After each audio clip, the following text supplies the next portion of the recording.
Ça y est, Avengers Infinity War est enfin sorti après 6 mois d'attente interminable depuis la première bande-annonce. Marvel nous offre un véritable feu d'artifice de super-héros jouissif au possible. Et ce n'est même pas terminé puisque c'est Avengers 4 qui marquera véritablement la fin de la phase 3 en 2019. Mais pendant que Marvel inonde les cinémas de 2 à 3 films par an sans véritablement connaître d'échec, DC tente péniblement de rattraper son retard.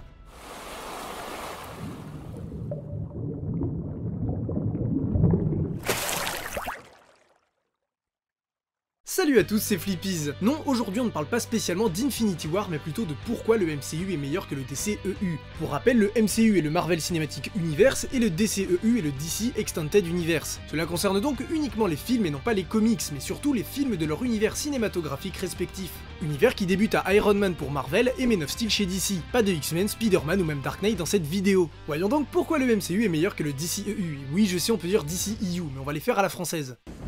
On commence par une évidence, le nombre de films. 19 pour Marvel contre 5 côté DC. Outre la différence chiffrée bête et méchante entre les deux écuries, c'est ce que ça implique qui est important. Marvel a commencé son univers étendu en 2008 avec Iron Man, il a donc eu bien plus le temps d'être développé et exploité. La phase 1 a permis de présenter les premiers héros, la phase 2 de les développer, et la phase 3 toujours en cours d'en amener de nouveaux et surtout les faire tous interagir les uns avec les autres. Après 10 ans, tous ces développements apparaissent donc comme une suite logique et semblent naturels. DC de son côté aurait dû démarrer son univers en 2011 avec le film Green Lantern. Vous le savez, non, ça n'a pas marché pour mon plus grand regret. En plus d'adorer le personnage, je pense qu'il aurait été parfait pour créer les bases d'un univers étendu chez DC. En effet, l'univers DC est bien plus lié au cosmique que Marvel, et Green Lantern est la police de l'espace. Il aurait alors permis d'introduire bon nombre d'éléments pour la suite, mais malheureusement ça n'a pas eu lieu. Il faudra attendre 2 ans de plus pour que l'univers débute avec Man of Steel, mais DC avait déjà 5 ans de retard. D'autant plus que cet univers ne commencera véritablement qu'encore 3 ans plus tard avec Batman v Superman, puisqu'à l'origine Man of Steel était seulement un reboot de la licence Superman, soit un retard cumulé de 8 ans pour DC. Pour moi, cet écart du nombre de films montre l'incapacité de Warner à prévoir un univers étendu sur le long terme comme a pu le faire Disney. Sachant en plus que DC tente de rattraper ses 8 années de retard en 4 films. Inutile de préciser que ce n'est pas de cette manière qu'il sera possible de créer un empire comparable à celui de Marvel.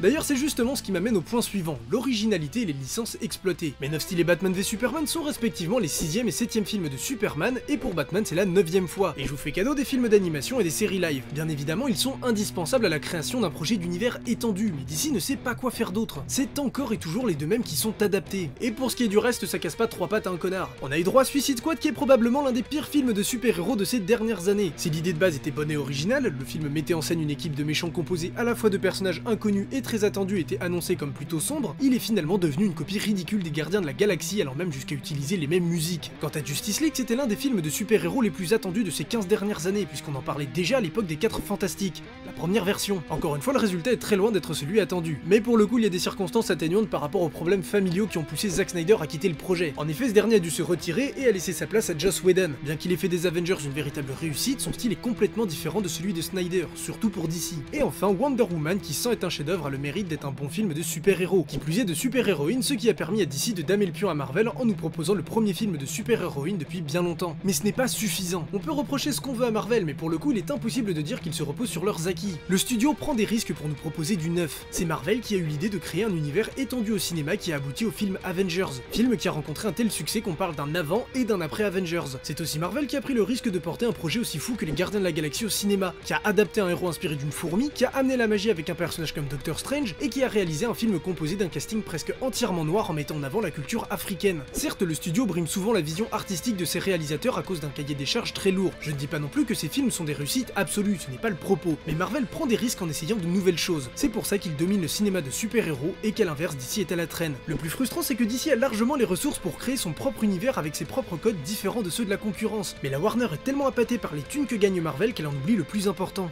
Grâce à cette originalité, Marvel se démarque, et c'est d'ailleurs un autre point sur lequel la maison des idées est meilleure, l'impact culturel. Comme je vous le disais, il y a un avant et un après Avengers, mais ça va bien plus loin. Avant que le MCU ne voit le jour, personne ne connaissait les Avengers. Marvel était surtout connu pour Spider-Man et X-Men, mais c'est DC qui menait la danse avec sa trilogie Dark Knight et surtout son univers étendu en dessin animé créé par Bruce Timm. L'équipe de super-héros de mon enfance est la Justice League, qui comme le film Avengers constitue un point d'orgue à toutes les séries DC, que ce soit Batman, Superman et tous les autres spin-offs. Ce qui est incroyable, c'est que Marvel a non seulement réussi à remonter la pente, mais également éclipsé la concurrence à tel point que son équipe apparaît désormais comme celle de référence. Je ne sais pas pour vous, mais personnellement, à chaque fois que je vais voir un film Marvel, j'ai envie de devenir le super-héros, parce qu'on arrive à nous y faire croire. C'est aussi ça la force de Disney, rendre ses héros crédibles et réussir à adapter de parfaits inconnus pour les néophytes, nous y faire croire et les rendre intéressants. Et puis il n'y a qu'à voir ce qui s'est passé avec le trailer d'Avengers 3. DC ramait comme jamais avec son Justice League qui peinait à faire ses entrées, et 2 semaines plus plus tard, il était complètement enterré avec la bande-annonce d'Infinity War. Voilà pourquoi selon moi le MCU est meilleur que le DCEU. Le pire dans tout ça, c'est que les mauvais films d'ici ne sont pour l'instant pas majoritaires. Wonder Woman et Man of Steel sont bons, et Batman v Superman aurait pu être excellent s'il n'avait pas été pollué par le sprint pour rattraper Marvel. Ce dernier est l'exemple parfait que DC n'a clairement pas besoin de faire du Marvel pour réussir, et la trilogie de Nolan en est une preuve supplémentaire. Le MCU a 8 ans d'avance? Eh bien profitons-en pour aborder l'univers d'ici sous un angle totalement différent, plutôt que d'essayer de rattraper un retard qui de toute façon ne pourra jamais être compensé, surtout à raison d'un film par an. Pour terminer, je souhaite revenir sur la qualité de l'univers étendu en lui-même. En début de vidéo, j'ai dit que le MCU était meilleur notamment parce qu'il avait eu plus de films pour se développer, et en même temps c'est logique. Mais je pense sincèrement que le DCU peut faire mieux, car si Marvel est pour l'instant meilleur, son univers est loin d'être parfait, notamment sur les détails. Par exemple, comment expliquer qu'il n'y ait aucune trace de technologie Stark au quotidien d'un autre monde, alors que Iron Man et Captain America nous ont montré l'importance de cette entreprise. Batman v Superman semble en revanche accorder plus d'importance à cela, notamment avec le rôle de Wayne Enterprise LexCorp.